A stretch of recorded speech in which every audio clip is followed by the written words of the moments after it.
Red Bull team principal Christian Horner admitted the purist in him would like to see the return of the sound of Grand Prix racing, amid debates around the potential reintroduction of V10 engines in Formula One in future. The F1 2026 power unit regulations are set to lock in the engines of the future for the next 5 seasons, with a V6 internal combustion engine complemented with a greater reliance on electric power than their current counterparts.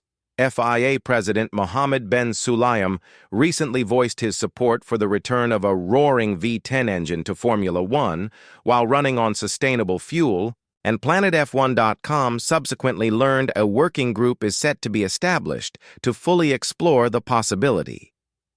The FIA told PlanetF1.com, "We are engaged in discussions with a number of stakeholders to determine the future technical direction of F1 beyond the 2026 regulatory cycle. A V10 powertrain running on sustainable fuel would be part of those considerations, which would be tied to environmental and cost containment measures. We need to consider the appropriate technical path for the sport.